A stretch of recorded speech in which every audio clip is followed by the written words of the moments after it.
అమ్మ, ప్రజలు నాపై వ్యతిరేకతతో ఉన్నారు. సార్వత్రిక ఎన్నికల్లో నేను ఓటమి పాలు కాబోతున్నాను. అన్ని సర్వేలు కూడా నాకు వ్యతిరేకంగా ఉన్నాయి. ఈ నేపథ్యంలో ఎన్నికల్లో నాకు మద్దతు తెలుపుతూ నా పార్టీ తరపున ప్రచారం చెయ్యి అంటూ జగన్మోహన్ రెడ్డి విజయమ్మ జగన్మోహన్ రెడ్డి కోరికను పెడచెవిన పెట్టి అమెరికా వెళ్ళిపోయారు అంటూ ఒక వార్త ఇప్పుడు సోషల్ మీడియా వేదికగా చక్కర్లు కొడుతున్నటువంటి నేపథ్యంలో ఈ అంశానికి సంబంధించి మనతో మాట్లాడేందుకు ప్రముఖ రాజకీయ విశ్లేషకులు శ్రీనివాసరావు గారు మనతో ఉన్నారు. సార్తో మాట్లాడారు. సార్ నమస్తే. సార్ నమస్కారం అండి. సార్, తల్లి మద్దతు కోరిన తల్లి మాత్రం జగన్మోహన్ రెడ్డికి చేయి ఇచ్చేశారు అంటూ ఒక వార్త ఇప్పుడు సోషల్ మీడియాలో చక్కర్లు కొడుతూ ఉంది. వైఎస్ విజయమ్మ గారు అమెరికా వెళ్ళిన నేపథ్యంలో జగన్మోహన్ రెడ్డి గారు వైఎస్ విజయమ్మని ఎన్నికల్లో నాకు మద్దతు తెలుపు, నా తరపున ప్రచారం చేయని కోరినా కానీ విజయమ్మ గారు పెడచెవిన పెట్టి అమెరికా వెళ్ళిపోయారు అంటూ వార్తలు వస్తూ ఉన్నాయి. సార్, వీటి మీద మీ విశ్లేషణ ఏంటి సార్? ఇప్పుడు ఇందులో పెద్ద విశ్లేషించుకోవాల్సింది ఏముంటుందండి. ఆవిడ జగన్మోహన్ రెడ్డి గారు ఇడుపులపాయలో ఆయన దగ్గరికి వెళ్ళి ఆయన ప్రార్థన చేసింది, ఆయన కోసం ప్రార్థన చేసింది కదా. అంతకుముందు 2019 ఎన్నికల ముందు బైబిల్ పట్టుకుని ఆవిడ తిరిగింది. మా ఒక ఛాన్స్ ఇవ్వండి, మా సంటోడు ఏ అన్నాడు, అవినీతి అంటే ఏంటమ్మా అని అడిగాడు మామూడు అని చెప్పింది. అలాగే ఆయన ప్రార్థన చేసింది. మళ్ళా షర్మిల గారి దగ్గరికి వచ్చి షర్మిల గారికి ప్రార్థన చేసి ముద్దు కూడా పెట్టుకుంది. అంటే ఇప్పుడు దేవుడి పరీక్ష పెట్టినట్టే కదా. యేసు ప్రభు ఎవరి తరపున ఉండాలి? మావాడిని సలగా చూడమంది, కూతుర్ని సలగా చూడడం, ఎవరిని సలగా చూడాలి?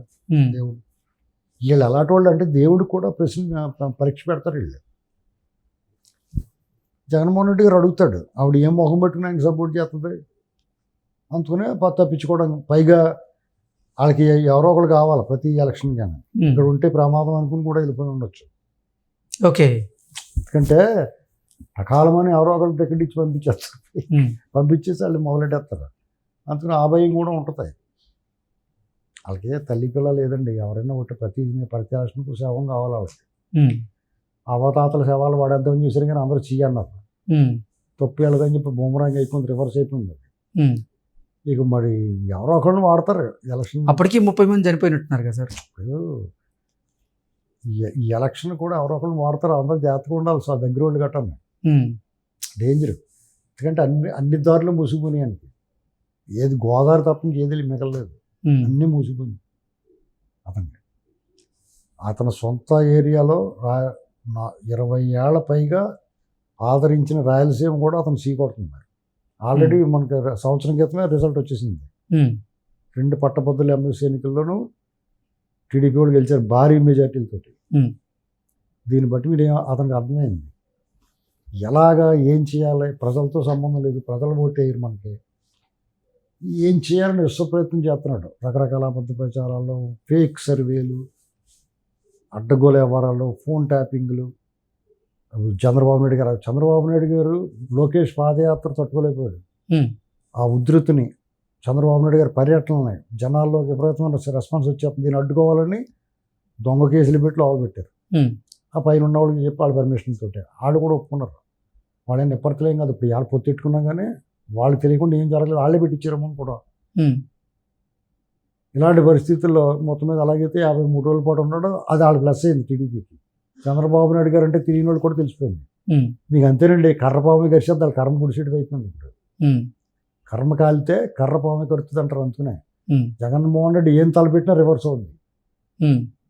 ఇప్పుడు షర్మిల గారు వాళ్ళని ఇగ్నోర్ చేసి బయట చూసిడా ఆ బాణం తిరిగి ఆయన వెనకాల పడిపోయింది. ఆయన వదిలిన బాణం ఆయనకు వచ్చేసింది. సునీతారెడ్డి గారి మీద ట్రోలింగ్ చేసి, వివేకా గారిని క్యారెక్టర్ అసాసినేషన్ చేసి, సునీత గారిని చేసి వాళ్ళే హత్య చేసి రకరకాలు చేస్తే అది ఇప్పుడు ఆవిడ ఇంకా పట్టుదలగా నిలబడుతుంది. దస్తగిరిని కొనడానికి ప్రయత్నం చేసిన వాడు మామూలుగా డబ్బులు లొంగిపోతాడు, కానీ వాడు ఇంకా గట్టి స్ట్రాంగ్ అయిపోయాడు. ఇప్పుడు మళ్ళీ వాళ్ళు కూడా అటు ఇటు మాట మారుతారు. ఇప్పుడు మళ్ళీ కేసు వేసాడు. నాకు నాకు నాకు నేను ఎలక్షన్ నిలబడుతున్నా, నాకు అవమానం, నాకు ఎలక్షన్ మీద ప్రభావం చూపిస్తుంది అంటున్నాడు. ఎందుకు చూపిస్తుంది? నువ్వు కూర్చుని చంపలేదు, నువ్వు చంపేవాడు, నువ్వు ఒప్పుకున్నావు కదా, ఓపెన్ డాక్యుమెంట్ కదా అది. దాని గురించి మాట్లాడొద్దని చెప్పడానికి నువ్వేవడం? కోర్టులో ఓపెన్ డాక్యుమెంట్ కదండి అది. దాని మీద సినిమా కూడా వచ్చేసిన తర్వాత డాక్యుమెంటరీ వచ్చేసింది కదా వివేకం అని.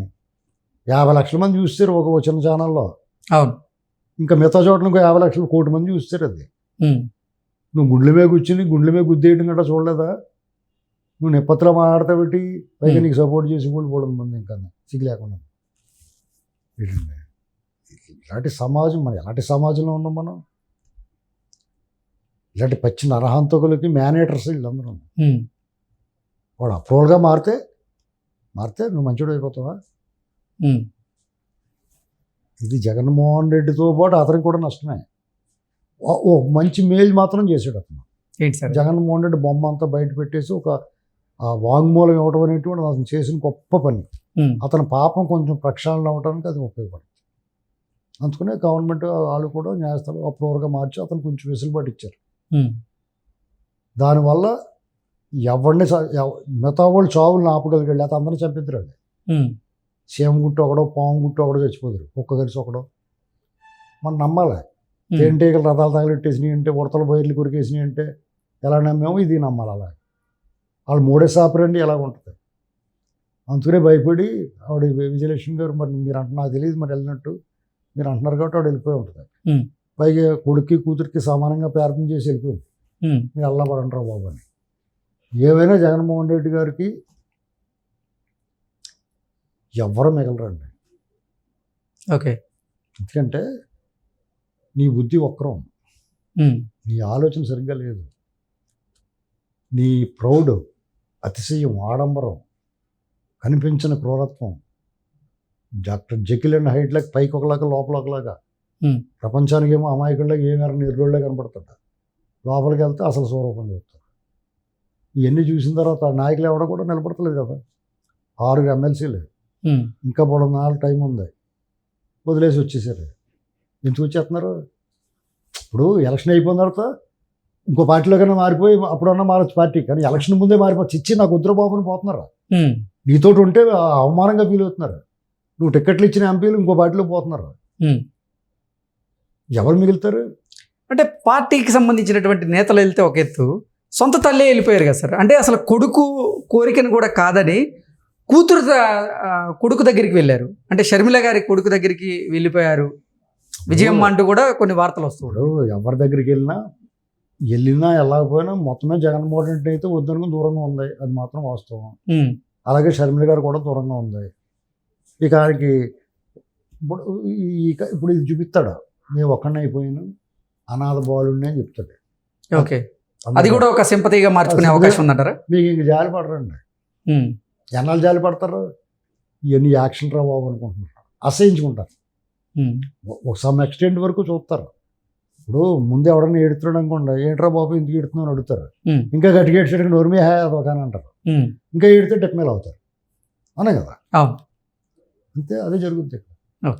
Okay sir, thank you so much.